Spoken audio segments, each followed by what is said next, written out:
¿Cómo están, hermanos? Buenos días. Te veo buenos días. Qué maravilla estar aquí en la presencia. Me encanta este salón. La verdad es que me gusta muchísimo este salón. Siempre nos trae muy buenos recuerdos. Y más cuando lo ampliamos, como la semana que entra, ¿no? Que vamos a estar de plácemes. Pues, ¿qué les parece si inclinamos nuestro rostro? Vamos a empezar con la aplicación del día de hoy. Vamos a decirle así: Señor y Padre amado, gracias de veras, Señor, te damos por este lugar tan precioso. Gracias de veras por esta congregación tan bella. Pero gracias, Señor, porque nos permites platicar sobre temas tan importantes como las señales de tu iglesia, Padre. Gracias porque nos estableces claramente, Señor, cuál es el propósito de tu iglesia en la tierra, Padre. Gracias de veras por ser parte de ella. Y levantamos de veras henchido nuestro corazón de gozo cuando decimos que somos parte de ella, Padre.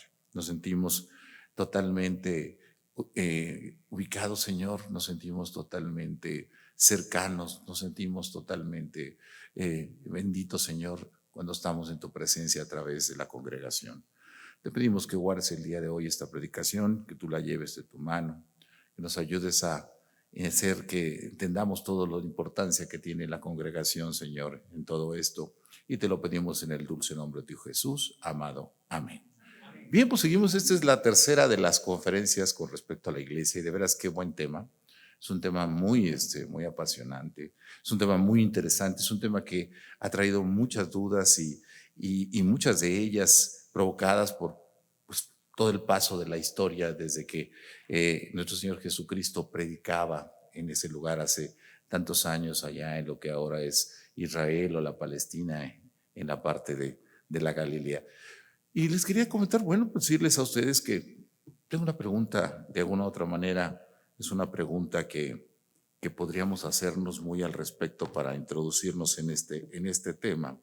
Imagínense que nosotros tuviésemos el día de hoy aquí a nuestro Señor Jesucristo y nosotros pudiéramos preguntarle: Señor Jesucristo, ¿qué opinas respecto a la iglesia que tú fundaste? ¿Qué opinas con respecto a la iglesia que tú fundaste, respecto a lo que tú nos mandaste que fuéramos? Porque vemos iglesias numerosísimas, fundadas en bellísimos edificios, o vemos también iglesias como la nuestra, que nos reunimos en lugares como estos, o hay iglesias que predican desde la calle, lo están predicando. ¿Cuál sería la opinión que tendría nuestro Señor Jesucristo con respecto a esto? Porque Él lo dijo así, que las puertas del Hades no prevalecerían contra su iglesia. Y esto nos lleva mucho a la reflexión, porque si entendemos, y básicamente todas las iglesias en ese sentido no hay un cambio muy grande, pero sí establecen que la salvación es a través de nuestro Señor Jesucristo, a través de la sangre y a través del perdón de los pecados.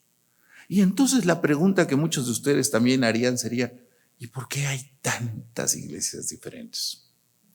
¿Por qué hay tantas diferentes denominaciones? ¿Por qué hay tantas diferentes doctrinas? ¿Dónde está el problema? ¿Qué no fue claramente entendida ¿Qué no fue claramente entendido el evangelio de nuestro Señor Jesucristo? ¿Cómo alguien no ayuda? Ahora no quiere moverse esto. Bueno, vamos a tener que trabajar así. ¿Qué dudas tan tremendas hay respecto a eso, no? ¿Por qué hay tantas? Y se preguntarán, bueno, ¿y nosotros dónde estamos? ¿Dónde nos posicionamos? Por eso lo interesante y lo importante de este tipo de conferencias, para que entendamos cuál es la iglesia que nuestro Señor Jesucristo quiso, que fundó y quiso que siguiera hacia adelante. Entonces, estas señales nos identifican con esa iglesia que Él edificó, que Él fundó y que Él llevó hacia adelante. ¿Por qué? Y oía palabras de MacArthur muy interesantes que decían: hay en este momento personas que culpan a la iglesia por el decaimiento moral que hay en la sociedad del siglo XXI. Lo decía, hay personas que culpan a la iglesia porque ha dejado de hacer su trabajo. Le ha ganado la partida del mundo. Y eso es lo que nosotros vamos a ver el día de hoy. ¿Dónde estamos y a qué vamos? Porque sí puedo decirles y adelantarles algo. Son tiempos mucho más difíciles. Son tiempos más complicados donde cada día la persecución sobre los que predican la palabra de Dios es más grande. Primero empieza de manera sutil y empieza con la prohibición. No puedes decir ciertas palabras cuando sales a las redes, no puedes usar ciertas cosas, porque en base a que todos tenemos que ser incluidos, no se puede decir ciertas cosas, que la palabra de Dios lo dice. Y primero es la prohibición, después será la llamada de atención, después será la penalización y finalmente seremos castigados, como le pasó a la iglesia original. Entonces, sí vemos que hay algo que tenemos nosotros pendiente como iglesia y que tenemos que ser muy cuidadosos al respecto. Entonces, basado en esto, vamos a entender primero cuáles son esas señales que Jesucristo nos dejó para que fuese esta su iglesia. Y no solo Jesucristo, también los apóstoles, porque la Biblia es una sucesión de las enseñanzas de Cristo más las enseñanzas de las cartas inspiradas en los apóstoles. Entonces, vamos a ver cuál es la primera de esas señales. Es una señal muy hermosa. Vamos a Mateo 16, ¿qué les parece? Empezamos por el Evangelio. Mateo 16, versículos 16 al 18. Mateo 16, versículos 16 al 18. Carmen, ¿me haces llegar mi agua, por favor? Porque sí, se me está secando mucho la boca. Si ya están ahí, dice así la palabra de Dios. Respondiendo Simón Pedro, dijo, tú eres el Cristo. Estamos en una interesante plática. ¿Por qué? Porque muchos nombraban a Jesucristo, decían que era Juan el Bautista, decían que era el profeta esperado, pero alguien en especial, inspirado en el Espíritu Santo, dijo quién era él, ¿no? Respondiendo Simón Pedro, tú eres el Cristo, el Hijo del Dios viviente. Y entonces Jesucristo le respondió. Entonces le dijo, bienaventurado eres, Simón, Petros, en griego, hijo de Jonás, porque no te lo reveló carne ni sangre, sino mi Padre que está en los cielos. Y yo también te digo que tú eres Petros, y sobre esta roca, Petra, edificaré mi iglesia, y las puertas de la Hades no prevalecerán contra ella. Qué interesante esto, ¿por qué? Porque después de muchos siglos de que se llevó a cabo una versión que viene desde el año 400 aproximadamente después de Cristo, se dijo que el soporte sobre el cual estaba apoyada la iglesia era Pedro. Piense, se dijo que el soporte de la iglesia, y hasta el siglo XVI, con la incipiente reforma, se empezó a buscar o entender claramente cuál era el sustento de esto. Qué interesante poder entender esto con toda claridad. ¿Por qué? Porque la palabra de Dios es muy clara. Cuando habla de Petros, cuando habla de Pedro, está hablando, y además se traduce 106 veces durante todo el Nuevo Testamento esta palabra, Petros, se refiere a una palabra, a un sustantivo en masculino que se refiere a una piedra pequeña. Es muy claro, es una piedra pequeña. Pero cuando se refiere a una roca sobre la cual se edificará la iglesia, una roca simbólica. En este momento estamos hablando de una roca simbólica, usa la palabra Petra. ¿Te suena la palabra Petra? Algunos hemos tenido la oportunidad de viajar a una ciudad increíble que está en Jordania, producto de los nabateos, que está construida totalmente sobre la roca, ¿no? Es una ciudad que es labrada dentro de la roca, por eso lleva ese nombre. No es que se llamase así, es porque los habitantes originales la vieron y dijeron, esto es una roca, se llama Petra, y está usando esta misma palabra. Entonces, este versículo lo que nos indica es que la iglesia está fundamentada sobre una gran roca, sobre algo que tiene toda la capacidad para sustentar toda la iglesia. Qué interesante esto, ¿por qué? Porque nosotros, la misma palabra de Dios nos va llevando a entender quién es esta roca. Por eso es importante entender, el Nuevo Testamento está escrito en griego. Y eso hace que a veces nos quedemos cortas con las traducciones. ¿Por qué? Porque el griego es un idioma sumamente amplio, que tiene una gran variedad de palabras y que a veces no tenemos las suficientes palabras en el castellano para encontrar el sustituto de estas. Un ejemplo muy claro es el amor. ¿Cuántas palabras se utilizan para el amor? ¿Correcto? Entonces, dice Romanos 9:33 para empezar a entender, y ahora es Pablo el que habla. Y se refiere a las palabras dichas por uno de los profetas y dice, Romanos 9:33, como está escrito, aquí pongo en Sión piedra de tropiezo y roca de caída, y el que creyera en él no será avergonzado. Y vuelve a utilizar la palabra Petra, no utiliza la palabra Petros, utiliza la palabra Petra. Primera de Pedro, ahora vamos a ver al otro de los apóstoles, que además es sobre el cual se ha achacado que él es el sustento de la iglesia. ¿Qué dice él? Y vuelve a tomar las mismas palabras. Primera de Pedro, capítulo 2, versículos del 7 y 8. Para vosotros, pues, los que creéis, él es precioso, pero para los que no creen, la piedra que los edificadores desecharon ha venido a ser cabeza de ángulo. Y piedra de tropiezo y roca, Petra, que hace caer porque tropiezan en la palabra siendo desobedientes, a lo cual fueron también destinados. ¿Quién es la roca simbólica?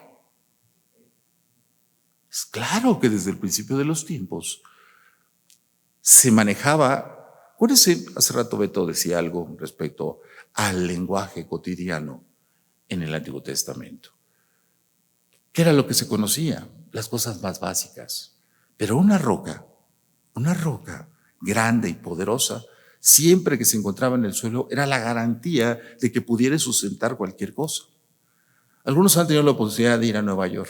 ¿Por qué creen que en Nueva York los edificios están esquina con esquina? Porque Nueva York está, curiosamente, Manhattan es una gran roca, por lo cual puede sustentar cualquier tipo de estructura de ese tipo. Y los que han estado en Berlín se han dado cuenta que no existe esto. Y como cosa curiosa, para que entendamos la importancia de esto, cuando Hitler tomó París, lo que él quería era llevar todo, hacer algo mucho más grande y poderlo sustentar. Pero sus ingenieros le dijeron, no va a poder soportar el suelo de Berlín lo que usted quiere. Así de importante es ser una roca.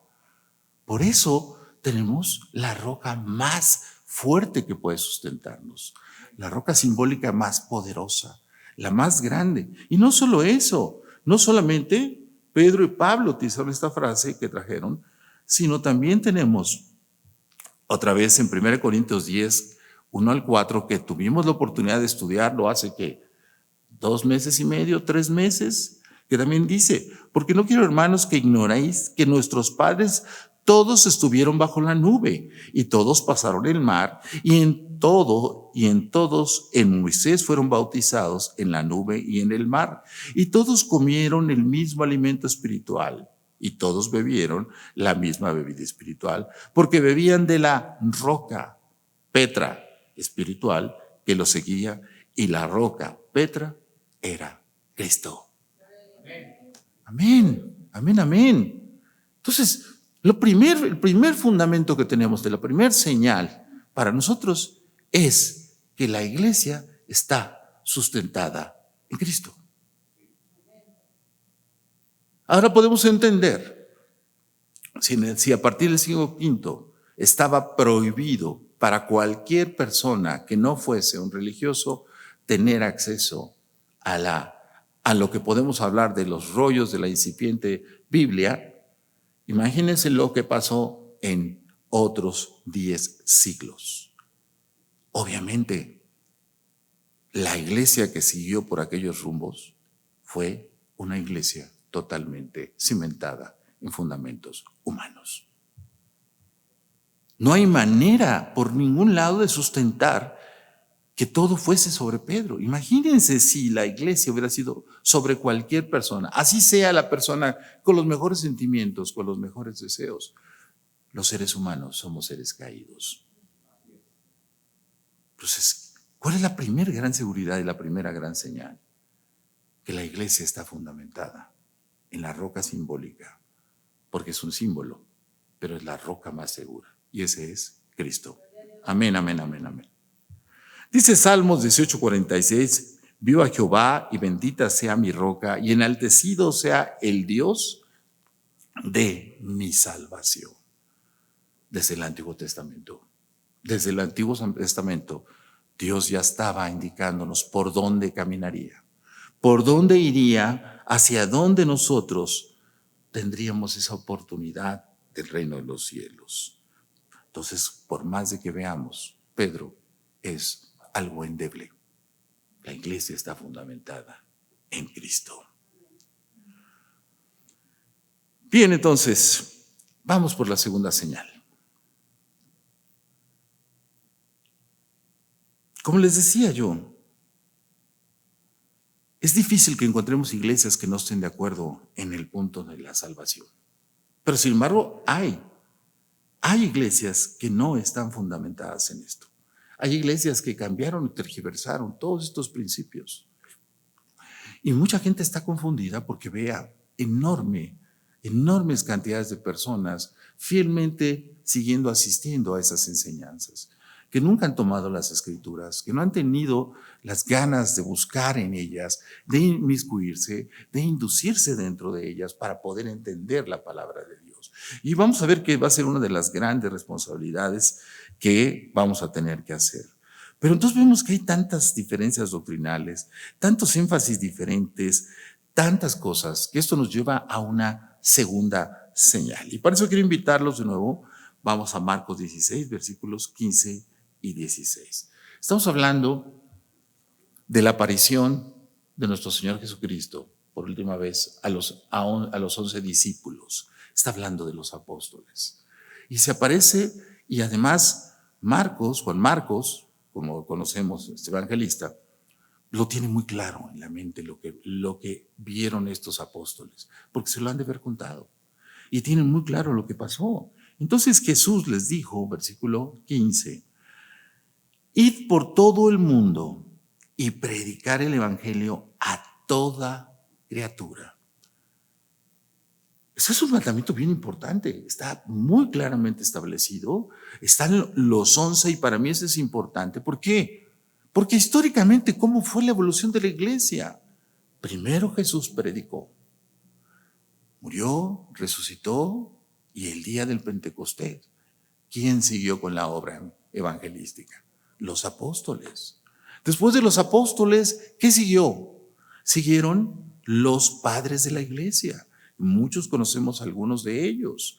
Para después, posterior, esos discípulos, porque estamos hablando de discípulos, la iglesia habla de discípulos, hace discípulos. Esos discípulos expandieron la creencia a todo el mundo y tú eres un bebé de algún discípulo. Y siempre que en tu mente estés recordando cómo fue tu llegada aquí, te darás cuenta que hay alguien que tuvo ese amor de hablarte de Cristo y de llevarte en los primeros pasos y de tomar esa leche espiritual que fue producto de este plan maravilloso de los tiempos. Entonces, id por todo el mundo y predicar el evangelio a toda criatura, la expansión de la iglesia. Y eso nos lleva a una señal segunda muy importante. La iglesia debe predicar a todo el mundo el mismo evangelio tal como Cristo lo enseñó. Ni más ni menos, tal como Cristo lo enseñó. Esto nos lleva a una frase que quiere decir, la iglesia debe ser bíblica. La iglesia debe ser bíblica. No puede haber cambios respecto a esto. Por eso, cuando revisamos la historia decimos, bueno, ¿qué pasó? Pues nos damos cuenta dónde estuvo el engaño del enemigo. Cuando se le dejó al ser humano que él decidiese cómo acercarse a Dios, cómo hacerlo en su creencia, y a lo mejor de buena fe, yo no digo que no, pero no tiene nada que ver. Y eso nos pasa a nosotros cuando empezamos a querer nosotros interpretar las cosas sin acercarnos a la palabra de Dios. No, pero ¿cómo se va a ir al infierno si Él es muy bueno? Él es generoso, Él es la mejor persona que conozco. Y eso a muchos de nosotros nos hace dudar en muchos sentidos. Pero la iglesia debe ser bíblica. Es muy importante de veras enfatizar esto, porque lamentablemente todos estos hechos han sucedido y han dañado mucho a la iglesia. Ahora déjame decirte una cosa, la Biblia se empezó a popularizar, porque popularizar no quiere decir que es como los TikTokers o eso, de que no. Quiere decir que empezó a fluir después del tema de la reforma. La gente empezó a leer la Biblia y empezaron a ver traducciones. Tú tienes una traducción que se hizo desde 1600 y algo. Esta Biblia originalmente, esta traducción se llamaba la Biblia del Oso, hecha por dos monjes, los cuales tuvieron la carga de traducirla al castellano. Y si tú de veras quieres ver cómo es el plan de Dios, búscalo en internet, porque te van a enseñar cómo pudo pasar esta Biblia a pesar del bloqueo tan fuerte de la Contrarreforma en los países que se hablaba el español. Entonces es maravilloso ver cómo abrió paso esta versión, que ahora es moderna y que sufre actualizaciones porque el idioma se actualiza, pero que pudo pasar. Y lo más interesante fue que hasta el año de 1960 alguien de aquel liderazgo que tuvo un corazón abierto dijo, no está prohibido más que los congregantes lean la Biblia. ¿Por qué? Porque se profesaba y se ministraba en latín en el año de 1960. Mucha gente que no me lo quiere creer, pero yo se lo pregunté a mi madre y me dijo, sí, no teníamos acceso a eso, nadie de nosotros. ¿Por qué? Porque éramos como niños, no podíamos entender lo que decía eso, era muy alto para nosotros. Y sin embargo tú lees tu Biblia, la estudias y cada día aprendes más de eso. Y eso hace que estés dentro del plan de Dios. ¿Por qué? Porque lo que hacemos o vivimos, tenemos que hacerlo conforme a lo que dice la palabra de Dios. Qué maravilla de veras todo esto. Qué precioso poderlo ver. Y cuando muchos leen la Biblia ahora, voltean y dicen, pero ¿por qué no hacemos esto? ¿En qué momento se quitó? ¿En qué momento pasó esto? Y llegamos a barbaridades tales como en el año 2000, como parte de las celebraciones del año 2000, María, la Madre de Cristo, ha sido nombrada corredentora con Jesús, basado en que ella fue partícipe del sufrimiento de Cristo. Y alguien que fue canonizado en aquella época dijo que todo ese dolor que había sufrido para el mundo era como si ella hubiera muerto en la misma crucifixión. Fíjense a qué cosas hemos llegado. Perdón que les traiga esto, pero esto es algo de lo que estamos viviendo. Salgo de esto cuando uno se sale de la palabra de Dios, se sale de la Biblia y empieza a perturbarse, el enemigo aprovecha para meter de todo. Y no creas que solo allá, aquí también. Cuando no estás pendiente de la palabra de Dios, cuando te sales de hacer devocionales, cuando te dejas de congregar, ¿sabes qué pasa? Traes un problema mental muy serio, y no eres capaz, porque nadie somos capaces, no te sientas mal, pero nadie somos capaces de tener un correcto comportamiento si no estamos meditando y memorizando en la palabra de Dios. Y eso a veces con los años se van olvidando los versículos, con los años tenemos que hacer doble esfuerzo. Sí, no me miren, ¿no? Qué cruel es ese pastor que nos pide que memoricemos. Sí es importante que lo hagamos. Sí es importante si nosotros queremos verdaderamente estar en la voluntad de Dios. Entonces, la iglesia es bíblica. Marcos 1, del 14 al 15, nos marca el principio del ministerio de Cristo. Y fíjense qué precioso. Después de que Juan fue encarcelado, una vez que Juan sale del ministerio por razones de envidia y de celos de la esposa de Herodes y que es llevado, Jesús inicia su ministerio. Y Jesús vino a Galilea predicando el evangelio ¿de qué? Del reino de Dios. El evangelio del reino de Dios. Dice, diciendo, el tiempo se ha cumplido y el reino de Dios se ha acercado. Arrepentidos y creed en el evangelio. ¿Qué marcaba aquí? Palabras preciosas. Inició hablando de que el tiempo se... ¿Cuál era el tiempo? Estábamos siendo testigos del evento más importante de la historia de la humanidad. El tiempo se había llegado. El Dios hombre estaba predicando en Galilea. ¿Y qué predicaba? Porque por eso tenemos que predicar. El tiempo se había cumplido y nuestra predicación es el reino de Dios se ha acercado. ¿Y qué tenemos que hacer? Y lo vamos a ver. Arrepentirnos. ¿Y creer en quién? En las buenas nuevas. Y creer en las buenas nuevas, porque evangelio es evangelizo y es las buenas nuevas. Así comenzó él su predicación. Así comenzó él. Claro, ¿tenemos alguna duda respecto al ministerio? Ninguna. Está claro, la iglesia debe estar basada en la Biblia. Dice Lucas 4, 42 y 43.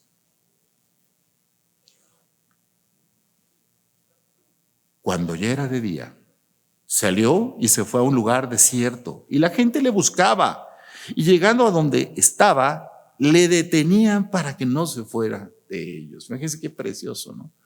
No te vayas, Señor, aquí estamos, aquí eres feliz, por favor, no te muevas. Pero ¿cuál era lo que él tenía claro en sí? Pero él les dijo, es necesario que también a otras ciudades anuncie el evangelio del reino de Dios, porque para esto he sido enviado. Él tenía claro su misión. Y yo te pregunto a ti, ¿y tú tienes clara tu misión? ¿Tú tienes clara tu misión? Y vamos a hablar ahorita un poquito de esto. ¿Por qué? Porque la gente en las congregaciones, en lo que tenemos, a veces no tenemos muy claro qué estamos haciendo aquí. A veces no lo tenemos. Es una tristeza, pero a veces no tenemos claro. Y por eso suceden tantas cosas y por eso hay tanta problemática en nuestra mente. Hay tantos juegos mentales dentro de nosotros. ¿Por qué? Porque no entendemos. Para Jesús era claro. Él tenía que predicar el evangelio a otras ciudades, lo que el evangelio del reino de Dios. Buscando entre las cosas podemos encontrar, cuando hablamos del reino de Dios, encontramos ya una serie de diferencias enormes para entender el reino de Dios. ¿Se acuerdan que nosotros estudiamos sobre el reino de Dios cuando vimos las parábolas?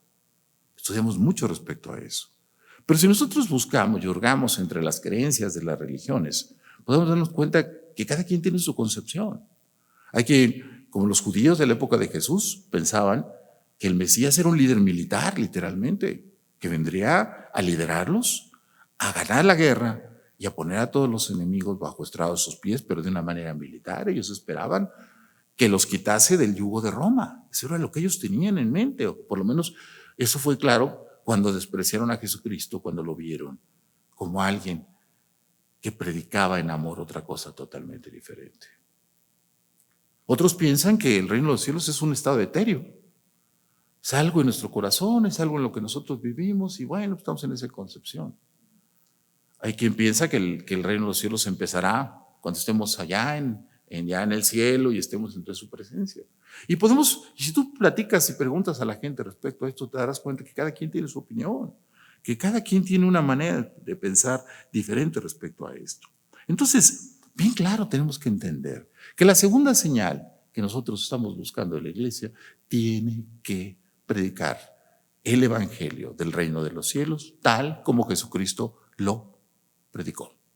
Es decir, una iglesia completamente bíblica. Entonces no te puedes apartar de aquí ni de izquierda ni de derecha, ¿correcto? Muy bien. Vamos a la tercera señal.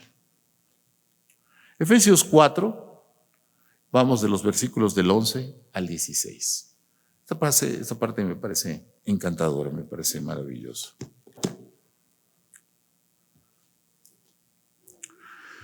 Dice así Efesios 4 del 11 al 16. Y él mismo constituyó a unos apóstoles, a otros profetas, a otros evangelistas, a otros pastores y maestros. ¿Quién dio orden a la iglesia? ¿Quién la organizó? Lo está hablando aquí, está hablando Pablo. Pablo recibía las instrucciones del Espíritu de Dios. La iglesia tiene un orden. La iglesia tiene un orden. La historia nos muestra que ese orden se llevó a cabo. Y la iglesia, y esto nos muestra cómo fue la estrategia de evangelización. Primero, apóstoles, profetas, evangelistas, pastores y maestros. Y así se expandió la palabra de Dios. Y vino una palabrita de esos conectores fantásticos, de estos adverbios para conexión. ¿A fin de qué? De perfeccionar. A los santos, ¿qué es la perfección de los santos? La santificación. Es correcto. Nosotros hemos sido justificados. ¿Qué nos justificó? La sangre de Cristo. Nosotros hemos sido justificados. Pero nosotros no quedamos ahí. No quedamos como aquel que ha nadado para salvar su vida y se ha ahogado y hasta que un día ve un pontón y se agarra de ahí. ¿Tú te quedarías ahí? Dios dice que no. Y para eso creó esta institución maravillosa, la iglesia. ¿Para qué? Para perfeccionarnos. ¿En qué sentido? En el conocimiento de Dios y también de nuestra personalidad, de nuestro carácter y de las cosas que nosotros no solemos hacer como marca o como gustaría que se hiciese, como a Cristo quisiera que se hiciese. Entonces, maravilloso. ¿Por qué? A fin de perfeccionar a los santos, santificación. ¿Para qué? Para la obra del ministerio. No para que presumas los grados, porque, bueno, sabemos muchos que nos encanta colgar todos los títulos que nos dan y poner ahí todo. Sí. A veces somos así. Pero tiene una razón esa perfección, para que nosotros trabajemos en el ministerio. ¿Y qué es el ministerio? En el servicio, en las cosas que Dios ha puesto. Y déjame decirte algo bien interesante. ¿Por qué la gente se va de las congregaciones?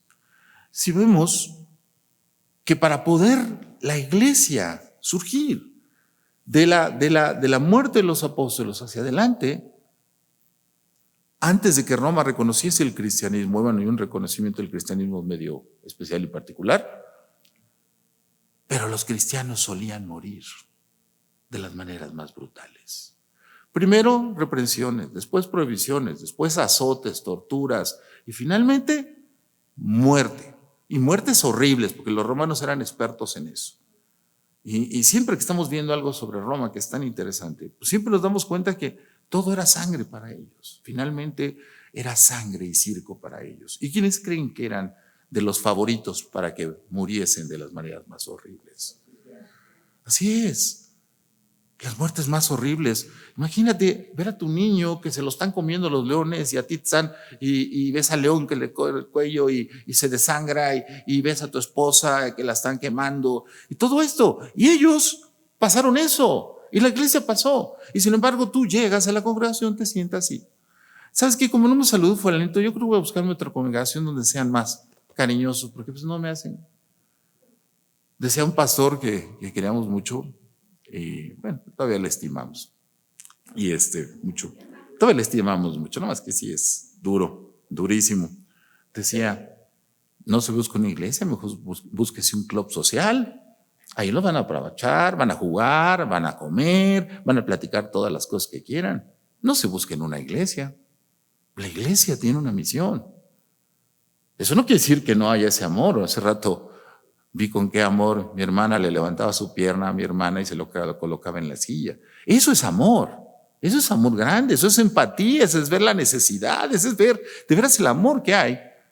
Pero no pienses que esto es un club social. Venimos a trabajar, venimos a crecer, venimos a aprender, venimos a ser parte de esto. Y yo les digo además aparte, que la persona que no está trabajando en la congregación son los que más se van. ¿Por qué?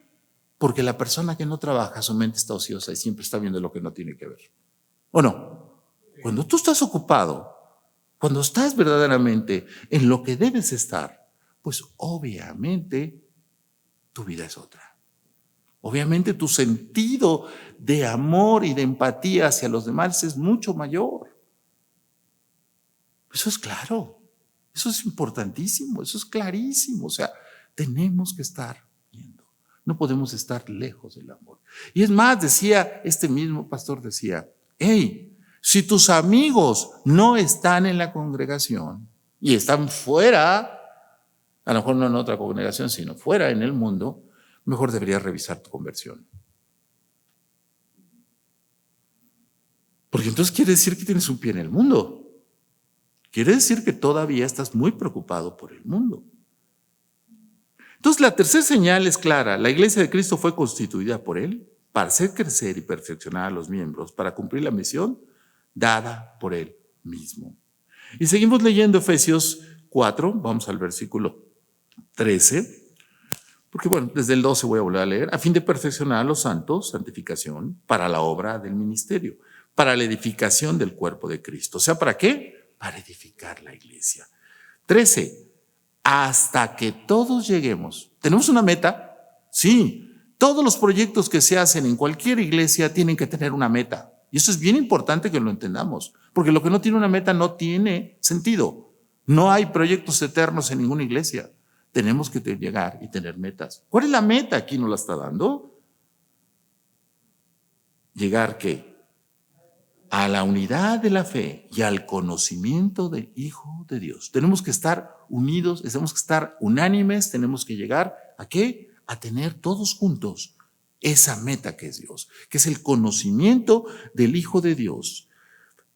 ¿A fin de qué? Fíjense, a un varón perfecto, a la medida de la estatura de la plenitud de Cristo. Esa es la meta. Es una meta que empieza como una meta general y se va llegando hasta que queda aterrizada en ti.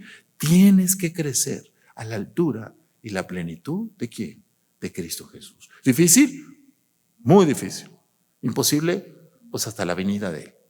Pero nuestra obligación es caminar. Caminar y caminar en la dirección del conocimiento y la plenitud del Hijo de Dios. ¿Cuándo no pasa eso? Y dice el versículo 14. Por si no les quedó claro, para que ya no seamos niños fluctuantes llevados por doquiera, de todo viento de doctrina, por estratagema de hombres, que para engañar emplea con astucia las artimañas de error, sino que siguiendo la verdad en amor, crezcamos en todo lo que Él es, la cabeza que es Cristo. ¿Ven qué belleza?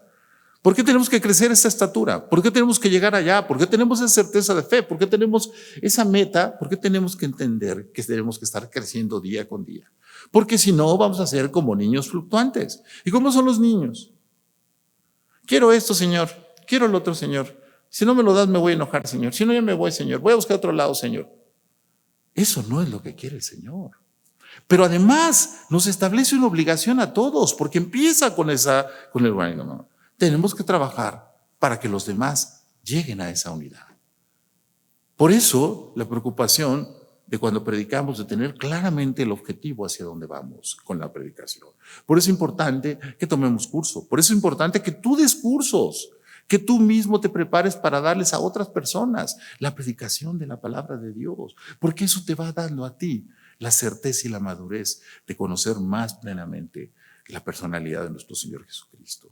¿O alguna vez soñaste en conocer tan profundamente a nuestro Señor a través de los evangelios? Nunca. Y sin embargo, cada que estudiamos la palabra de Dios, va revelándonos a nuestro corazón cosas que no sabíamos. Es maravilloso de veras. Y aprovechar la sabiduría de muchos de nuestros hermanos que han enseñado la palabra de Dios y los cuales han sido nuestros maestros. ¿Para qué? Para seguir adelante en su conocimiento. Amén, amén, amén, amén. Qué belleza todo esto.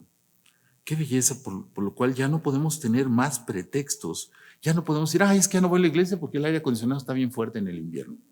Es que está precioso aquí, pretextos no tenemos, ¿no? Entonces, ¿por qué si aquellos murieron en el circo, nosotros estamos tan preocupados por cosas tan vanas? A mí me daría lo mismo tomar clase en la calle, no me importa. Para mí no es importante esto. Esto Es una bendición de Dios, pero lo importante para mí y lo realmente importante es conocer de la palabra de Dios y estar aprendiendo de la palabra de Dios. ¿Ok? Cuarta señal. La iglesia debe enseñarnos a practicar la ley de Cristo. Y es un tema muy controversial, porque muchas iglesias han mezclado la salvación a través de las obras, veladamente lo hacen a través de las obras, llámese de guardar el sábado, llámese de ¿cómo se llama? Hacer ciertas obras de justicia y hacer ciertas cosas, ¿no? Cada día se va volviendo a meter más esto. Para mí han llegado mucha información que está llegando de un grupo que se llama judaizantes y que empiezan ellos a meter toda esta cuestión, la misma discusión que teníamos en la época del primer concilio de Jerusalén.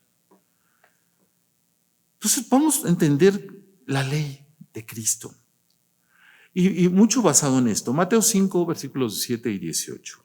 Jesús y la ley. No penséis que he venido a abrogar la ley o los profetas. No he venido para abrogar, sino para cumplir. Porque de cierto os digo que hasta que pase el cielo y la tierra, ni una jota ni una tilde pasará de la ley hasta que todo se haya cumplido. Muchas iglesias enseñan que la sangre de Cristo cubre todos tus pecados y puedes seguir pecando porque no hay una reprensión con respecto a esto y lo vamos a ver. Sin embargo, no se han dado cuenta que la ley de Cristo va mucho más allá de la ley humana. Digo, de la ley que se estableció en la edad, en el Antiguo Testamento. ¿Por qué? Y te voy a decir por qué, es algo bien importante. Porque la ley castigaba el hecho. Cristo te supervisa desde tu pensamiento. ¿Recuerdas algunas cosas de él?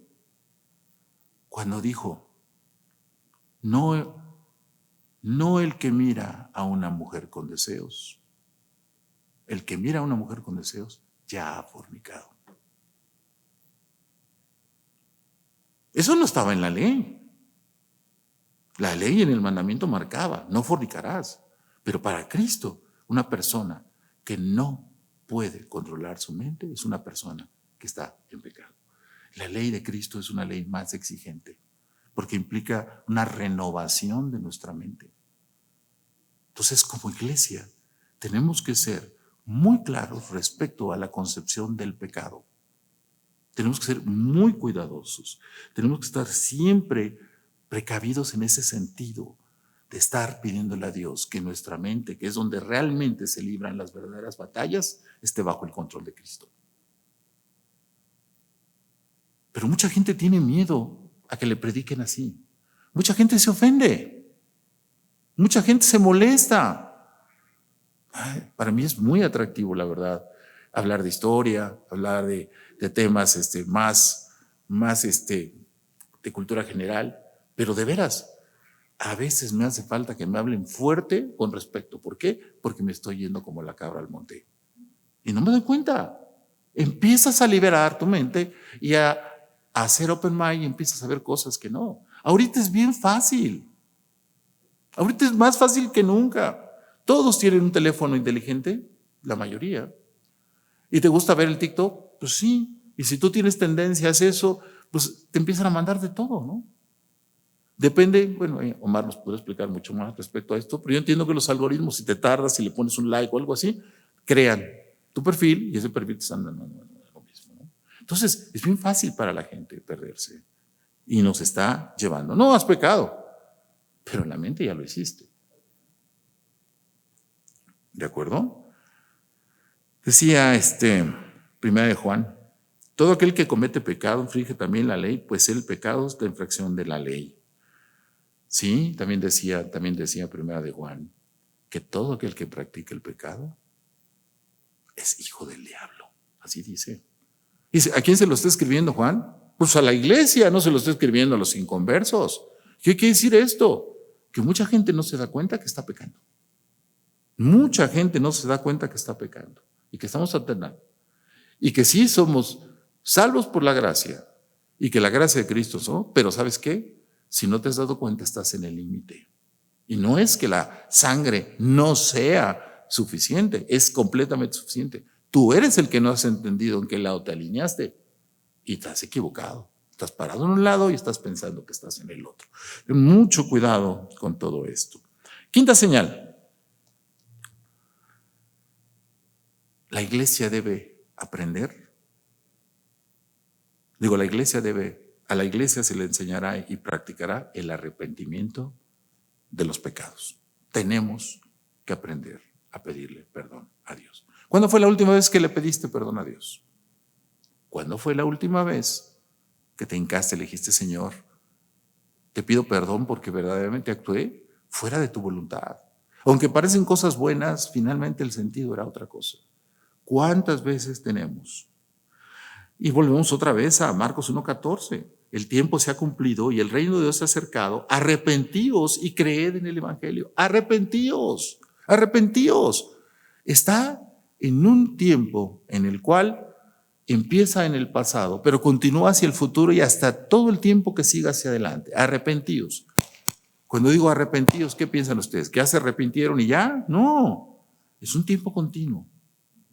Es un tiempo que los griegos definían como aoristo, ¿no? Siempre me equivoco, no sé si es aristo o aoristo, pero bueno. Pero el hecho es que es un tiempo que tiene un inicio en el pasado y continúa hacia el futuro. Arrepentíos. ¿De qué nos vamos a arrepentir? Del pecado. ¿Por qué? Porque mientras estemos en esta envoltura, pecaremos. Y si no lo hacemos físico, lo hacemos con la mente. Y si no, y es la única manera de estar. Entonces, la quinta señal de la iglesia es: la iglesia enseñará y practicará el arrepentimiento. El arrepentimiento de los pecados. Es parte de lo que nosotros tenemos que tener presente. No solo pedirle perdón a Dios, sino también al que le hiciste daño. Qué difícil, ¿no?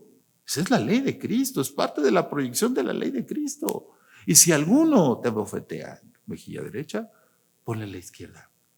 Si alguno te pide que lleves una milla, lleva la otra milla. Si alguno te pide tu toga, dásela. Fíjense lo que dice la palabra de Dios. Fíjense hasta dónde nos ha llevado a entender esto. Entonces, ¿por qué ahora las iglesias enseñan a pedir, a pedir, a pedir y a pedir? No. ¿Dónde estuvo el problema? Fíjate cómo hemos hecho un diagnóstico de todo esto que está sucediendo. ¿Por qué? Porque se les olvidó esto. Porque el interés humano va más allá que el interés divino. Primera de Juan 2, versículos 3 al 6. Me encanta primero Juan. Estamos ciertos de que conocemos a Dios si cumplimos sus mandamientos. Quien dice yo lo conozco, pero no cumple sus mandamientos, es un mentiroso y está lejos de la verdad. ¿Tú dices que conoces a Dios? Guarda sus mandamientos, cumple sus mandamientos. Porque si no, ¿qué sucede? Quien le dice yo lo conozco, pero no cumple sus mandamientos, es un mentiroso y está, ¿qué dice? Lejos de la verdad. Y el amor de Dios que alcanza su verdadera perfección en aquel que cumple su palabra. Está claro. El amor de Dios alcanza su verdadera perfección en aquel que cumple su palabra. Así precisamente conocemos que vivimos unidos a Dios, pues quien se precia de vivir unido a Él debe comportarse como se comportó ¿quién? ¡Ah! A la estatura del hombre en Cristo Jesús. ¡Wow! ¿Nos damos cuenta?